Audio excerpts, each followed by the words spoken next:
Okay. Good evening, everyone, and especially John. I was speaking to John yesterday, and he told me he was going to be on today. So welcome, John. So what have I been doing today? Well, I guess I was speaking to a couple who want to sell their bungalow, who reached out to me from an advert I run in a local paper in Belfast, and it's a very, very nice bungalow in the country. I went to see it last week, and they want to sell it for cash. Price is not necessarily an issue because they have family an hour's drive away, and they're concerned that they don't want them driving at night because they're going down nearly every day to look after their children. So they want them to come down and live there. I mean, the property, it's absolutely amazing. It's got a solid oak kitchen. Every door in the place is solid oak, and all the flooring is either high quality wood, proper wood, not wood veneer, or tiles. And it's just a dream for somebody to walk into. I met them today, and it's the first property I haven't made an offer on. It's too nice to make an offer on. It would be a sin to buy that property and put a tenant into it. It's too good. So what I did was we have an estate agency that my daughter runs. So I offered to sell it for them, and because they're not there that often, we would do. My daughter would meet any prospective clients. It's about half an hour from her, where it's about an hour and a half from me. So they haven't come back to tell me they're going to do that. So look forward to that. Then we have a job going on in Belfast. We bought. I'm into mixed use, so it was a butcher shop with residential above. We bought this about a year ago now, and the shop is the butcher. Fortunately, the butcher stayed on, which is really good. So if it left for 11,700 a year, we took over a tenant in the flat, and we got the rent. She was only paying 500 or something like that. And we got it up to 850.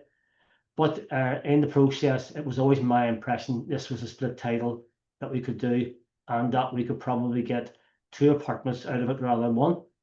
So we've been to planning, had the planning approval, and we have a team in now creating 2 apartments. The tenant's gone because she was interested in buying a property, so she found a property. So she left it at a great time for us because we've got the upstairs one, which is going to be a 2-bed, nearly done, and then the first floor will be a 1-bed. So hopefully we can get that finished off by the next 3 or 4 weeks and get them both tenanted. Amazing. So a lot going on at the minute, and Yes. you've got quite a vast experience in property, and you're doing a lot to support sort of new people coming through the industry, and maybe some people that are established that just need a bit more support. So we'll get Yeah. into some of your projects in just a second. All right. But Ian, you've had quite a really interesting career. I mean, before you were in property, you were an established entrepreneur within your own right. Could you share with the Yeah. audience what it is that you've done, and what led you up to property? Okay. Well, go back to the beginning. I started life off as an apprentice motor mechanic. So I did, and then I moved into sales because then it was a bit dirty and drab. So I got into sales, and I always wanted a reps job. That was my passion when I was right from I was about 13 or 14, because I was brought up on a dairy farm and I milked cows for the first 26 years of my life. And there was this guy who came around selling meal, and I was around all the time in a brand new car, was what we call here a whistle and flute. So a fully dressed suit, tie, shirt. So I says, that's a job I could do. So I finally got that job when I was 20 and a half. And I stayed with that company for 6 years, but they reckon I was earning too much commission. So we had a bit of a set to, and I decided I'd move on. And what I did was I had a lot of knowledge where the stuff was coming from. So I went back to those people, and they all gave me accounts. And within the first year, I did 250,000 turnover, and the second year doubled it. And then in the fourth year was 1.5 million. So it was a very significant player. But the biggest challenge I had back then was getting away from the office, because it was getting busy. Yeah. At a warehouse at home, we're selling car radios back in those days, because obviously in those days cars didn't come with radios in them, so they didn't from the manufacturer. So it was a bit of a police market I was in, and wholesaling right around Northern Ireland. But I couldn't get away from the office. And one day I knew the people at Securicor only from doing security work for them. And they rang me one day and said, would you be interested in buying a car phone? And I'm saying, I couldn't afford a car phone. Like back then, in those days, they were 2.5, 3 grand and then plus fitting. And he said, I could give you a deal on this one. I says, what do you mean by a deal? He says, it's been out before, so we put it into you for £750. And I says to myself, okay, I'll have a go with that. So put it in. Within the first week, I got my first order out of it that paid it 4 times over. It was such a startling, call that I had from a guy, and he was buying from my competitor and from me. So had I not got him, he would have went to the competitor because he needed something in particular, and I knew I could get it. And I said to myself, then, this is going to catch on. You got to get yourself into this market and find out how to get this stuff wholesale so that you can sell it. So I embarked upon that, and it was a very bumpy road for a year. It was very difficult to get supply. So it was, and there was a competitor in Belfast who was very sizable, and he kept blocking everywhere I went. So he did. I just kept at it. But back in those days when I worked, I was distributor for Lucas, which is a company that makes, well, they still do make lights and stuff like that for cars. And I had a call from the joint managing director one day to say, Jacko, you know about these phones, don't you? And I says, no, we bit about them. He says, we've been approached by a big London company to take a batch of them and start and sell them for them. Would you be interested in them? I says, how many can you get? He says, I want us to take 500 to start with. I says, we'll just send them all to me. And that was the beginning of it. 500 phones, I had them sold a week. Wow. So I had absolutely no trouble because I'd really built up. I'd really been trying, fighting and getting on, and everybody knew I was trying to get the hold of them. So I had the right source to sell them to, because fitters, I was selling car radios to the fitting community that were fitting them into cars. And I remember picking those 500 up because I was so anxious to get them. I went to the courier in Belfast to get them rather than wait 2 days for them to send them to me. So on the way home, I delivered them all. So I did. So that was a big day. That made me a lot of money that day. So that's what started it. And then we developed that business. We got the name for doing what we were doing. We came back in those days. Apple wasn't around, of course, but the company that was around was a company called Nokia Mobile Phones, and Nokia were the Apple 25 years ago. And I knew that was somewhere I had to find to get a connection, to get a brand, to get proper awareness, a proper resource going with a company of that size that would give me credibility. Because I'd already tried Motorola and applied for an account with them, and they came back and declined me because they reckoned I didn't have enough trading history. So I said to him, I'll tell you something. You're turning me down today very nicely, and I thank you for that. But you know what? You'll need me long before I'll be ringing you again. And so I made a great contact in Nokia. The managing director turned out to be, he married a girl from Northern Ireland. Turned out that lady went to school with my wife. So that was like, that was me. And so I got, within a very short period of time, I got a direct account with Nokia, and I was getting kit that nobody else in Northern Ireland could get the hold of.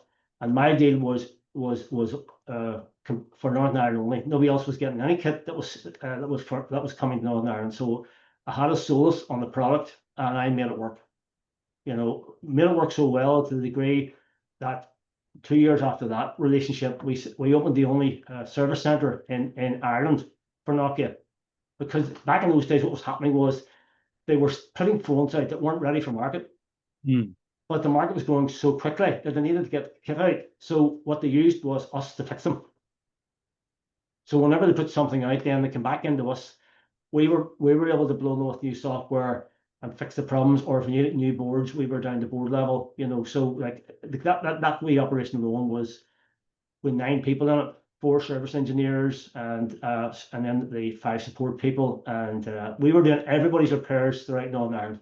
Vodafone, O2, and Orange, which was back then, and 3. So we were getting everybody's customers, but the big plus I had was my oldest lad Timothy was very IT alert, and we had built a wee business. I would spend every year, I would have went to the Consumer Electronics Show in Las Vegas, which was the place to go to find out what was coming next.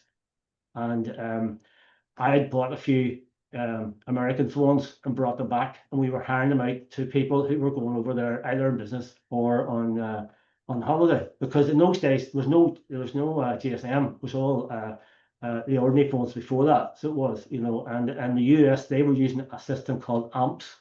So they weren't interchangeable with us. So I had 4 of those with 4 different American numbers, and was renting them out to people. And then of course we moved into GPRS. So Ericsson started bringing out a product that was able to do emails. BlackBerry was able to do emails, and then Ericsson came in the back end, and then Nokia came into that. But what the shops didn't know how to do was they didn't know how to get them to work.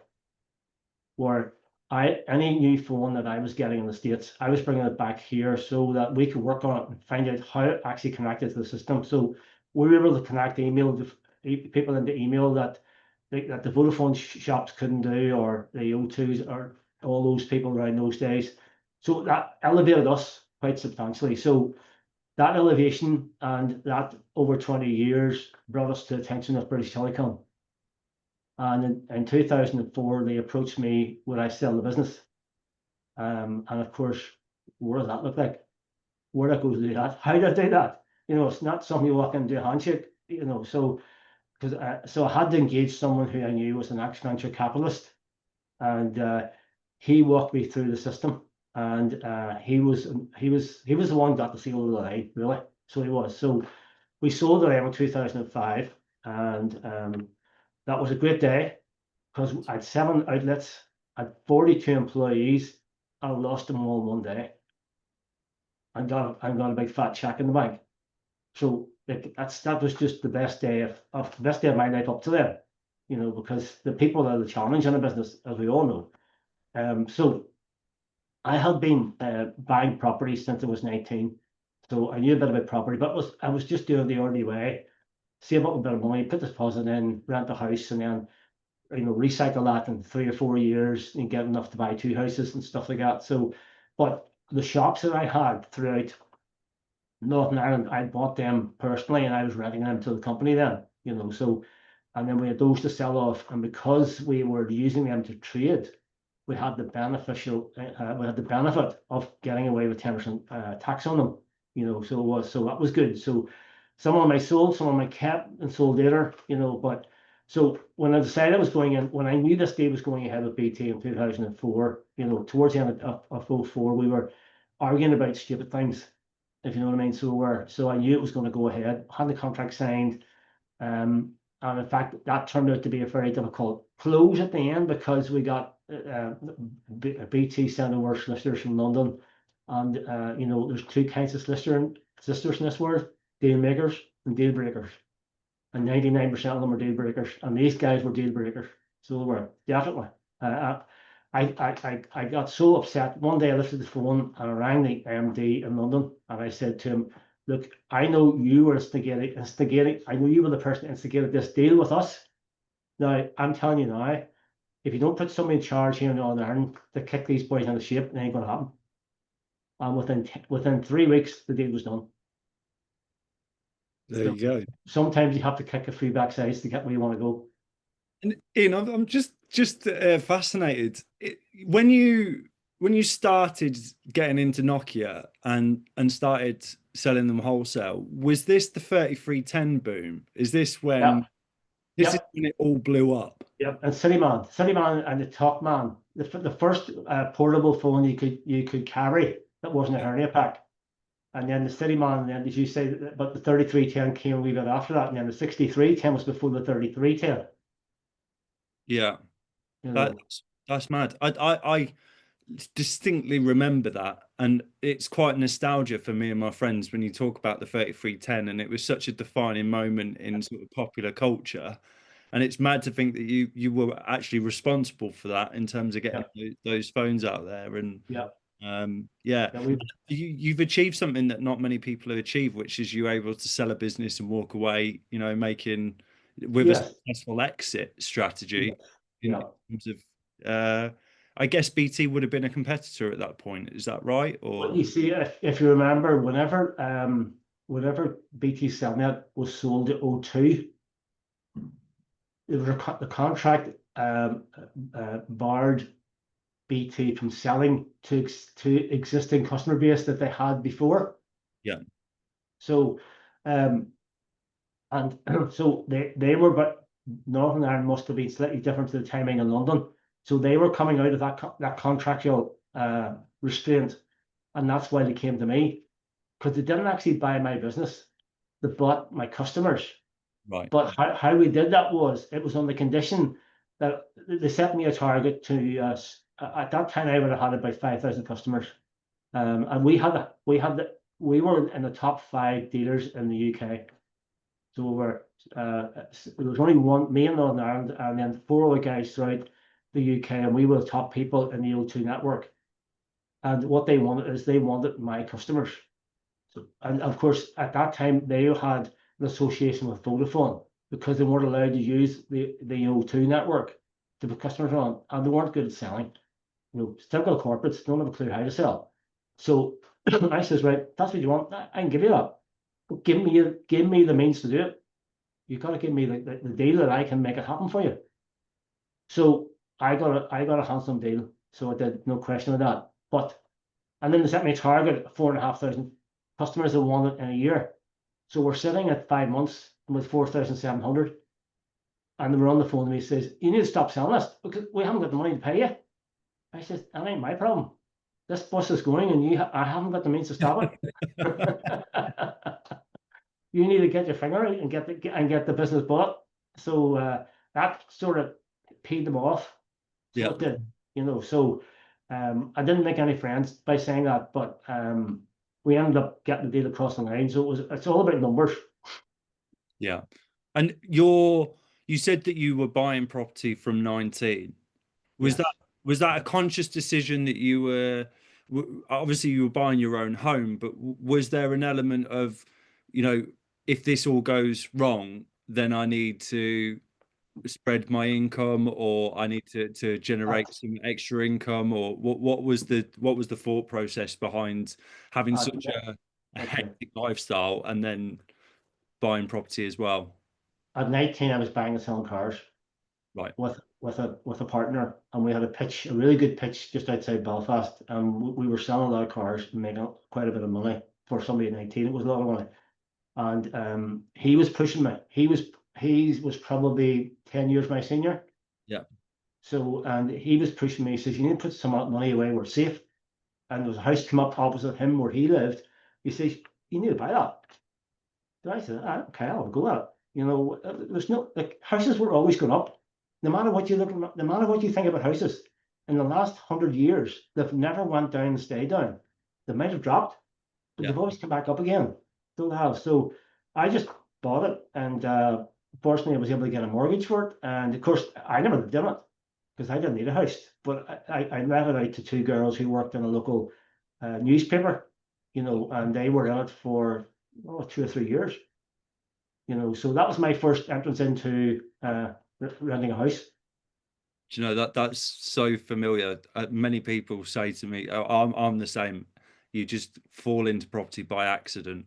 And my first ever job in a estate agency was because I was looking for a job, and my dad handed me a paper and he said, "There's a job for you. Why don't you go and apply for it?" So I just applied for it, not knowing really anything about it or why I was applying, and ended up getting the job. And then that was, Yeah. the rest. The rest is history, as they say. So, in terms of once you've left the mobile phones business and you have sold it to BT, how long was it before you started professionally getting into property, or how long was it that you made it sort of a full-time enterprise? right away. And in 2004, I knew the deal. I knew enough to know the deal was likely to go through. And if it didn't, the deal I'd done with them was they were overpaying me to get a customer. Yeah. So if they didn't buy the customer, I had the money anyhow. Yeah. So and that's how I was able to make them get their finger out. Because I said, look, I don't care if you take these customers or not, because you've already paid me for them. You know, so if you want to lose them, go ahead, because I'm not going to fight with your legal team. And so what I did then was there was nobody here coaching, there was nobody here teaching programs.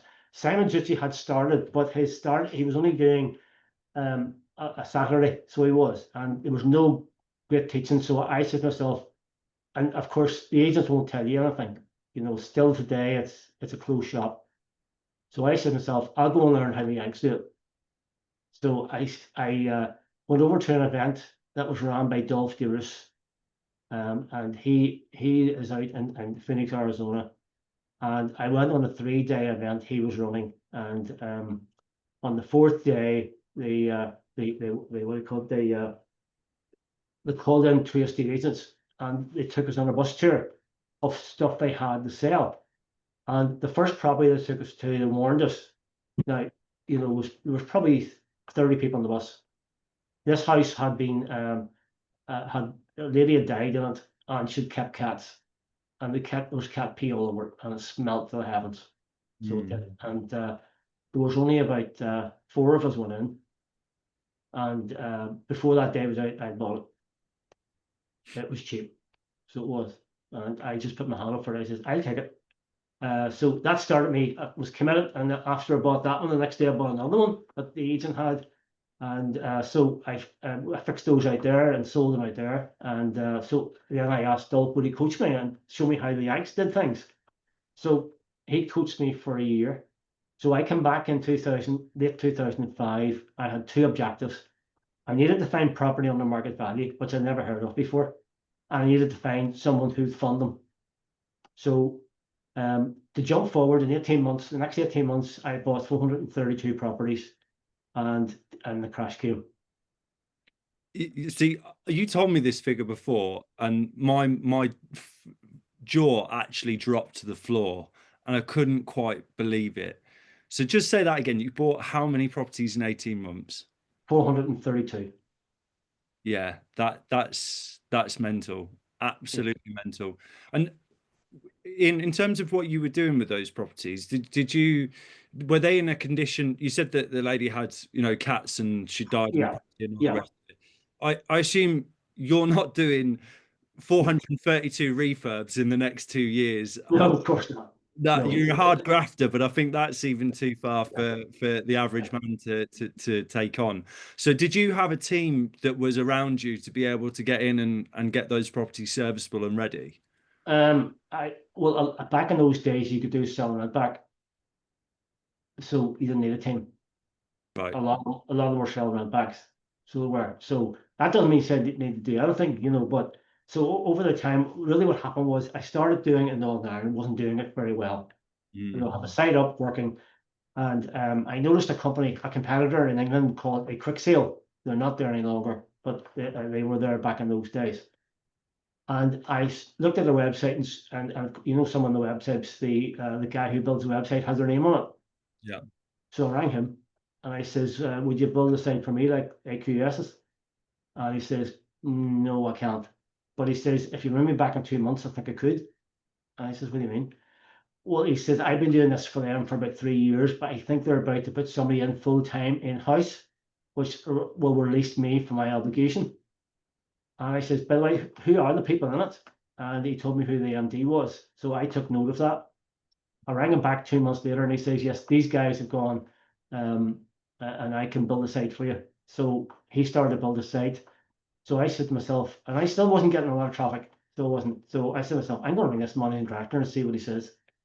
So I rang him and said, look, I'm in Northern Ireland. I'm doing something similar, trying to start something similar to what you're doing. Do you ever get leads in Northern Ireland that you don't work? He says, we do from time to time. And I says, well, look, would you pass them on? Obviously, I don't expect to get them free of charge. And he says, well, okay, well. He sent me 2 leads, and one was a cracker. I bought it. And then I said, look, that's a good deal. I bought it, and fortunately in those days I was able to get. I wasn't relying on mortgages. I was getting them from my funder, so I could cut a deal in cash in a month, so I could. And so then I rang him one day and I said, "Look, have you any more?" So he says, "Look, I'll see what I've got and I'll send them over to you." So he sent me 3 over and bought 2 of them. And then I rang him back to say, I'm saying to myself, well, this guy's better at doing this than me. So how do I get him to work for me? So I said, look, I'd like to meet, can I come over and meet you? Where are you in the country? And he was in Nottingham area. So I said, well, look, if I fly into East Midlands, would you meet me? Okay, I said, I don't think it's much point. So I let that go. As soon as someone got off the phone, I'm going to make sure you meet me. So 3 weeks, I was in East Midlands, 9 o'clock in the morning. At 12 o'clock, I had signed up Northern Ireland solely for me, and that got me started in Northern Ireland. And then, as it grew with that company, I helped them set up a franchise network. And Manchester came up for sale, and I bought Manchester from them. Now it was a very hefty number, so it was. But I bought over 130 properties of the year in Manchester. Wow. Yeah. So that's what you've gone up to 660 in Yeah. 2 or 3 years. Yeah. Well, of course, I was selling them. I wasn't keeping them all back in those days. Whenever the crash came, I had 142 left. So I had, and some of those shouldn't have been bought because I was buying stuff. The market was very hot here in Northern Ireland, and you could have bought something. I remember buying a bungalow at, it was under 100, 98, 99, 100. I put it on the market again, 120. Agreed it fell over. I put it on the next time at 160. It fell over, and I sold it eventually at 190. Wow. I think, Ian, on behalf of estate agents up and down the country, thank you, because I think you kept a lot of estate agents in business during that. Because the properties, I think there's a common misconception that houses don't sell during sort of recessions or financial dips, and there is a sort of stagnation and there is a bit of hesitancy from buyers, but ultimately if the property's priced right, it still sells. And Yeah. the biggest problem for estate agents during that period was their stock levels were so low that they couldn't survive. And I Yes. guess you managed to single-handedly keep those Yeah. estate agents in business with 300 to 400 houses hitting the market. So that's incredible. So you've obviously you've gone through just an absolute juggernaut, relentless period of over 2 to 3 years. And I imagine you've learned so much in such a short space of time. You've exposed yourself, although you've done your course in America, in Arizona, and you've come back to the UK and you've gone out there and you've done it for yourself. I imagine it's like when you pass your driving test, you really start to learn when you're actually on the job. At what point did you then, you mentioned that you started helping someone. When did the coaching and the mentoring come in for you? Well, that came in probably about 10 years ago, just because what happened was I in the crash, things were tough for me, because my funder went into liquidation. So they did. So I was negotiating with a litigator. So it was, so I managed not to go bust because that was my preferred way. Where everybody else who owed this company money were all handing their keys back, but I decided not to do that. So I was, for a good 12 years, I was in their hands. So it was, and they were paying me a salary to look after the base, because that's what we negotiated would be the best way out for them, allow the market to come back, and would sell them off as we could. So in that time, it was very lonely. So it was, because I wasn't, I'm a risk taker. So if there's nothing cooking, I get a bit down. So I do. So I went and did the mastermind with Simon Tucci, and I didn't do it because I needed to learn what they taught me. I did it for the mental support.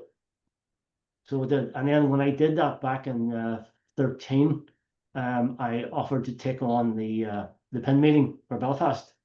So I ran that for 11 years. So that's where we got the opportunity to help a lot of people.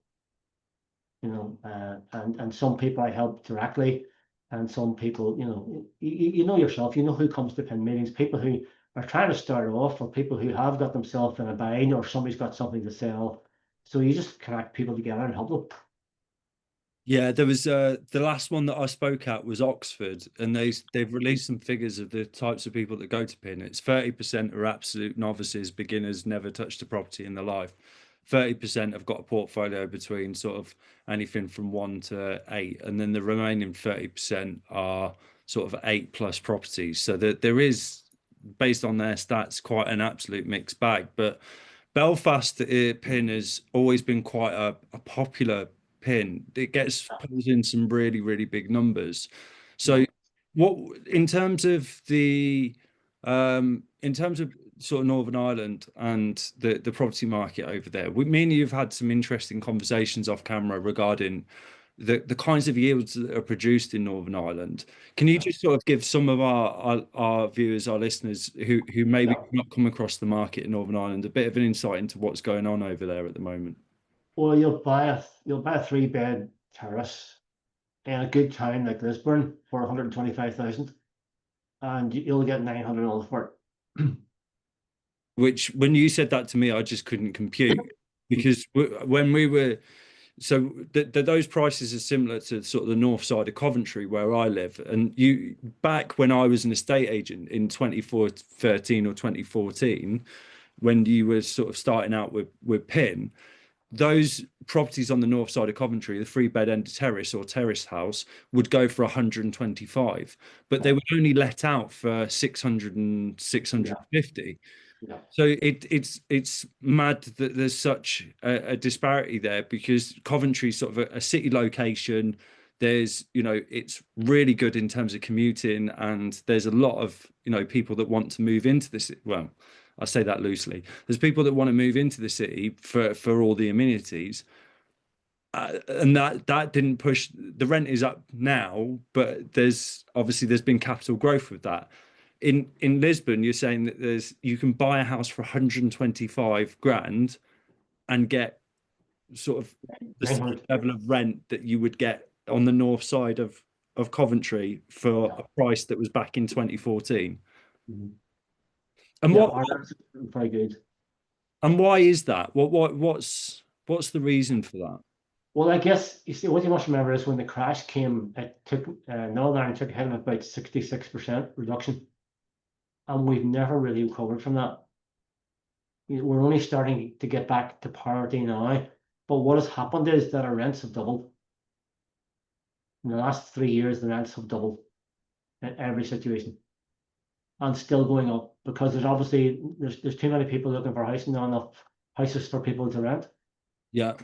And we don't currently have the same limitations that the UK have, because like if somebody bids us up on a rent, we can go ahead and do that. So and this new regulation is coming in for the UK, isn't coming to Northern Ireland yet. Right. And we have a different system. We do a universal credit, but it's all worked through the Northern Ireland Housing Executive. So our payments come direct to the landlords all the time. Sounds like an absolute dream. Green.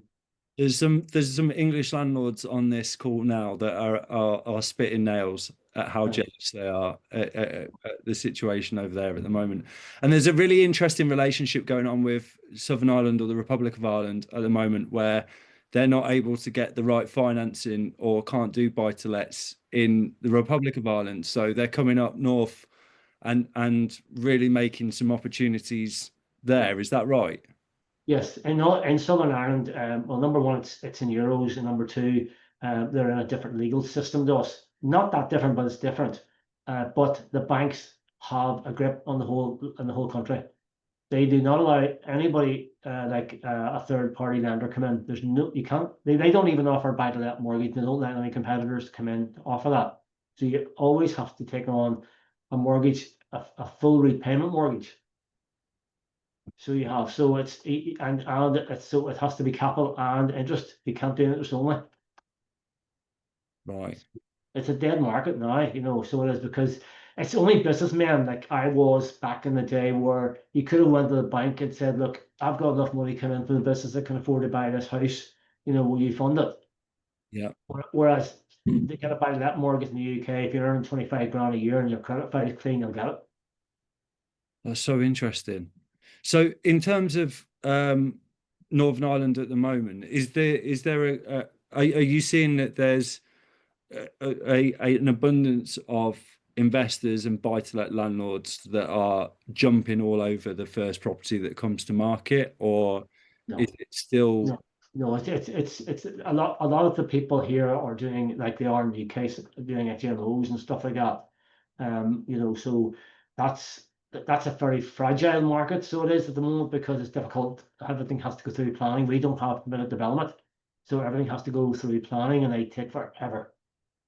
So they do. Yeah, and you were telling me about the planning in Northern Ireland. It's a bit different to the rest of the UK. Oh, In the UK, you get a bit of you get a bit of a rule book in terms of what they're yeah. looking for. But No there's rule book. No rule book. They change the rules to fit themselves to say no. so you basically put an application in without any sort of guidelines and hope for the best. Right. Yeah, well, your architect will know what they had to do the last time to get the last one through. So you're hoping that that will get the next one through. I built two new houses on as I said earlier, I was running a farm, so we've managed after what 40 years to get planning permission on the farm because we live in a very rural area. And even that was a challenge. The story behind that, a quick one, is that I've asked over the 40 years, I'd asked four people, could they get my planning? All applied, blank no. Then I was talking to another businessman who had sold phones to way back in the day, and he's in property now as well. And he said, "Look, try this guy because he seems to be getting stuff through that he shouldn't be getting through." Hmm. So I brought him out to view the piece of ground, and he said to me, "Look, this is not going to be easy. So I tell you what I'm going to do. If I get you planning permission, I'll get you planning permission for two. If I get you planning permission for two, you'll pay me double my fee. If I don't get you planning, you pay me nothing." I says, "When can you start?" 6 months later, planning for two. Brilliant. So you were going to be in contact with this guy a few times, I expect then. Well, I've learned enough from him because he's retired now, but I've learned enough from him in the process that I know how to do it myself now. Brilliant. So Because we've managed to get an infill done. So we have, although that took 3 years because the plant when we built the other two, we created an infill between them and the farm. So we did, and it took me 3 years to get it over the line because they knew I was right, but they didn't want to make it easy for me. yeah, I've heard that one a few times. So So, Ian, you sent me over a couple of your projects that you're working on, and I've got them on the screen so I can share them with the audience. okay. Just bear with me a second. So, I think I've closed the screen. That'd be clever. Just bear with me a second. Talk amongst yourselves. So, are you still? You said that you're doing ground up development at the moment, but have you Yeah. still got a toe in buy to let? So you still always out Oh there? yeah, still have, yeah. Yeah. Great. And what, in your opinion, what is it that you're looking for? Like, what makes a good opportunity? Well, a good opportunity.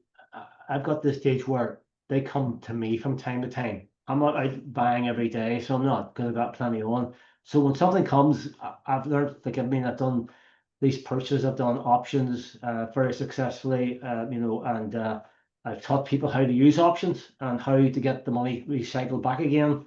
And I did that for a group of six people for a year, and those six people, I paid them back over 500,000 in deposit returns. Wow, amazing. But this is 34 Mercer Street in Yeah, Lisbon. yeah, Do you want to yeah. talk through this one? Yeah, this is the one that's up for 125. I currently own this, and we're selling it only because that we have a couple of bills to pay. We have a bounce back loan. Remember those days? So we've got a bounce back loan. We're gonna pay off because there's enough equity will come out of this to pay it off. So that'll save us. We're sort of going through a saving process where that's going to save us maybe 550 a month. And we'll then when we get that done, we'll replace it with another one somewhere else. And I had a flick through the pictures in. The quality of your work is Yeah. incredible. Yeah, we bought that for 49 grand. Really? Yeah, How it was long a ago was that? 3 years ago. So It you was 3 years, 3 years. 9 grand, and it's now 125. Yeah. Now it was in bad state, so it was. Yeah. So, but we've made it into what it is. No, it's a lovely family home. Yeah. That's on the market at the moment. Yes. And does this rent for 900? Yeah. It does. Yep. In fact, Incredible. it might get more because the people that moved out and gave us the opportunity to sell it, we're paying 895. So have you got tenants in there at the moment? No tenants are in the minute. Of course, we let them unfurnished. Yeah. This is made up for sale. Right. So you've had it staged. The stage is right. See, this is what everyone needs to get on board with is staging. Is that we've had Louise win, we've had Susanna Kelly on our webinars. So yeah, if Ian's doing staging, you guys all need to be doing staging. Was there anything else on this property that you wanted to share with us? No, I don't think so. It's just Lisburn would be would be the second major city in Northern Ireland. There's Belfast and then there's Lisburn. So commuter is good, but you still need a car, because there is a train station in Lisburn that goes to Belfast every 30-40 minutes, but um, our our train service only goes from north one way and south the other way, and that's it. All the rest of Northern Ireland, you have to have a car. Well, Ian, please feel free to post this one in House Match in UK Homes Network this Okay. evening or in the next couple of days. But I imagine after this webinar, you're going to get a couple of calls. Okay. That looks like a proper deal, that one. And this is 84 Main Road. Yeah, this is one I came across. There's a couple of major players in the UK who are fast buyers of property. We buy property for cash. So when they get something in Northern Ireland, they don't know how to value it. So they asked me to go out. They would send the deal to me, and I would work through it and go out and make the guy an offer. So this guy had last year come into a bucket load of money. A member of family died and left him enough money to go and buy a house. I would say at $250,000 and still cash over. So he just hooked it and bought the new house. So this was left. I wouldn't say in a state, but it needs maybe 10 grand spent on. So and it's on the market at 72, but I know we would take 60 for it. Really? It's 10 spent. It's worth 99, worth 95, 100. And it's pretty self-explanatory fixer-upper, this one. Yeah. And look, he's put a new kitchen in, but he hasn't finished it. All the cookers and all there. So you don't like buying his new bathroom suite on. Yeah. Yeah, I've seen this a few times where it's almost there, but yeah. I mean, to be honest, if you wanted to put your own stamp on it, it would probably be easier just to rip everything out and start again. But I mean, apart from a few signs of damp around around the dining room, around the living room, I mean, it's pretty straightforward cosmetic job on that one, isn't it? And you said you could pick that up for 60 grand. Yeah, it's agreed now. When I sent it to you, it wasn't agreed, but because I know and I rang an agent. I know a valuer. In fact, the valuer that works that area for four of the for the lenders in that area. I know him personally because I coached him for 6 months. Yeah. He wanted to buy property. So I just took the phone to him. I says, Richard, what's this worth? He says, yeah, it's worth 100 grand all day long when it's finished. Once it's finished, right. And what do you reckon it'd rent out for? Oh, that went out for 8. Sorry, 800. So you can pick up a house for 60 grand and rent it out for 800. Yeah. I think I need to make a call to my partner, Emily. Unfortunately, I can see sale agreed at the top there, otherwise I would have bought it. Yeah, that was great. Yeah. Yeah. So I'm in an awkward situation. I would have bought that property because I was acting for this company in the UK. Yeah. I couldn't go behind their back. No, cool. But they offered 55 for it. I wouldn't go anymore. Wow. That's unbelievable. I hope people have found that valuable because it's blown my mind. That's incredible. So, Ian, in terms of bringing it back to you, you've shared some incredible properties there, and some of the opportunities that are available in Northern Ireland. But you've been part of writing a book. You and Yeah, others have yeah. wrote books. You're a fully amongst being a serial entrepreneur and property expert. You're also an author. You did a chapter of a book called Decisions. Could you share us a little bit about that?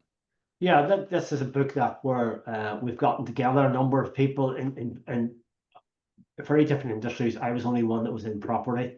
And really I mean, everyone knows if you work for yourself, life is challenging, So the book's worth getting. It's on Amazon, and it's not just because I've done a chapter in it. The other chapters from other authors that did it at the same time, I've got some amazing stories to tell.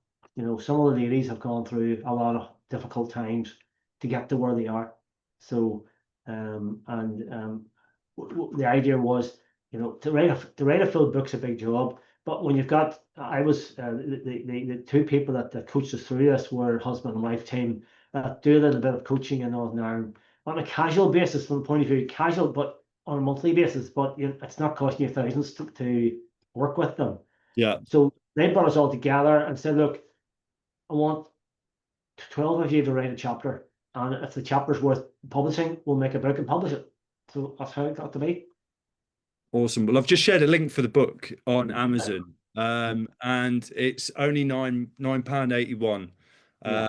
And your beautiful face is on the cover of it, so it's unmistakable that you've wrote a chapter for the book. So that's brilliant. So if anyone wants to get that book, then please do. I'll be adding it to my basket straight after this.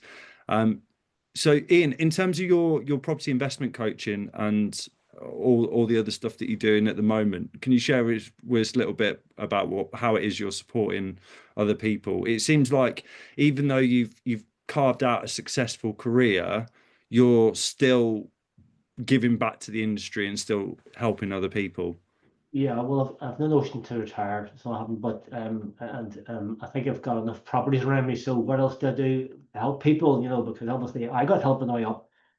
So it did, and so what I do now is I take on people on a one-to-one on a year's training course and help them to. I mean, some of the guys I mean, one of the guys I've got at the moment owns a veterinary practice, and he's really switched on, so he is, and he's doing extremely well. He will make a lot of money in property over the next 10 years.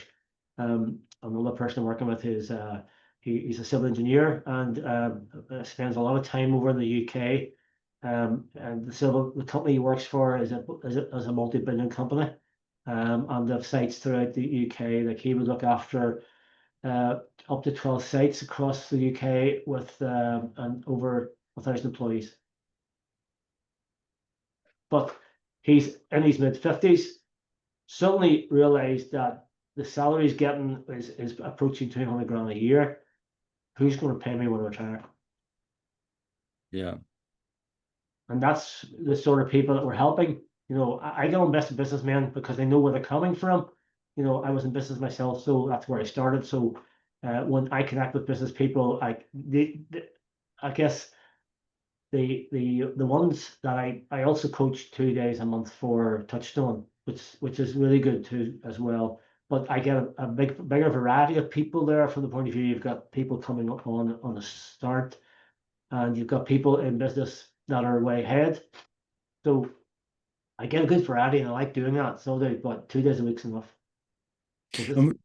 We were talking about off camera that you're helping some gents in the financial services sector at the moment that are earning ridiculous amount. Yeah, And yeah, for them it's about that they can put the money away in investments or in accounts and watch the interest grow, but actually they want something tangible to show for their money, and they actually want to put some hard graft in to see something back. And that's why they're sort of drawn to you and working with you, because you've been in a similar boat. It's almost finding that purpose through property and well, getting the the people out there with pensions of 100 plus thousand. and they don't know what to do with it. I mean, it's sitting out. One guy's got that sort of money with St James's Place, and like they're he's making money, but they're getting 3/4 of it Yeah. in fees. And if obviously through time, I know the right people who can make that pension work. That's not me personally.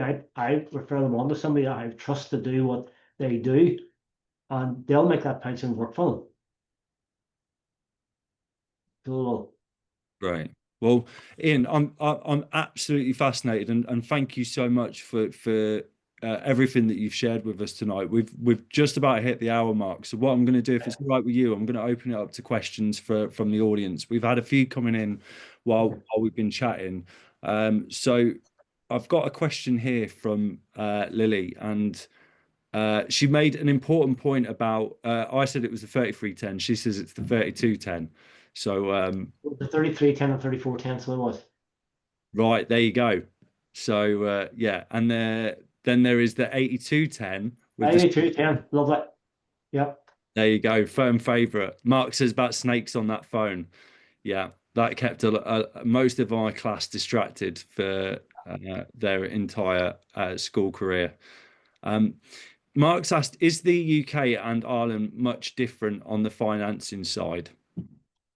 Not really. The only restriction we have is that not all the lenders that you have in the UK will play ball here. We've only got two lenders that will lend to limited companies, and that's Kensington and Quantum. Right. And when Of I'm course, BMS will lend, Birmingham and Shires will lend, and a few others will lend, but they won't lend to professional landlords like me. right. And because obviously Northern Ireland's a heavily mined area, do you have quite a lot of non-standard construction type properties? No, No? no. So it's all standard construction over there. Mostly standard construction, and in the south they've got that problem, but we haven't got it. Yeah. So we haven't, thank goodness. I mean, there's a lot of what do you call it, local authority property. The people bought back in the day for a song, and then couldn't keep the payments up, and we bought in the past, and they still come onto the market. They're great houses because there's great space in them. Yeah, definitely. But I guess that's one less thing to worry about when you're going out buying properties in Northern Ireland. And Lily's asked to tell us more about what methods of purchase, financing, costs, etc. The 432 properties and what the numbers look like, and the differences of investing in properties in Northern Ireland from England. Okay, well, in the days when I did the buying of the lump of properties in Northern Ireland here, our prices would have been probably 20% north of the UK prices. So that's why we got hit so hard when the crash came, because whenever everything sort of leveled out, we were way down. But it's not like that now. The crash helped us, but it didn't help us going through the results of the crash wasn't easy. But the market is level now. The other thing you keep in mind, we're a population of 1.8 million totally in Northern Ireland, so we don't have a lot of houses. And the other challenge is, if you do a deal with somebody, if you don't lock them up in an option agreement, everybody in the county will know about it. Right. So, well, because they're at the pub and they're saying, we did this, we did that. Oh, you should have done that. You should have done the other. So you learn how to lock up a deal when you've done it. Yeah, well, my family have got a saying, and they live in Drumlish, which is close to the border on the southern side, and they said that if you farted in the pub, by the time you got home, you'd shit yourself. And it's basically that saying of like, Yes. yeah, everyone will know about it, so you can't hide anything. Ryan's asked a really interesting question, which is it true you need to actually live in Northern Ireland in order to get a mortgage? No. No. It's part of the UK. Yeah, and I guess you've got people coming up from the Republic of Ireland investing in Northern Ireland, so there's no They find it difficult to get mortgages here unless right. they've got cash. It's very difficult because it's a foreign country, different currency. So there's no credit file to search from them. Yeah, So they can't get when they go to apply for a mortgage, they can't get that. But you can buy property from anywhere in the UK and Northern Ireland. The only thing is you need to use a mortgage broker here and a solicitor here because of slightly different laws. And the only reason you have to use a mortgage broker here is because you have to, well, you can use a mortgage broker in the UK because I use a guy there and I've used for over 40 years. And he knows what works here, you know, because they haven't got the range of mortgage lenders and all that that you would have in the UK. Yeah, no, that's fair enough. And Lily's asked, how do people afford the rent as there were a lot of job losses, and what versus higher rent, but no one is buying? Well, if the market's up there and you want to live in a house, you have to pay it. Yeah. Yeah. Simple. Yeah.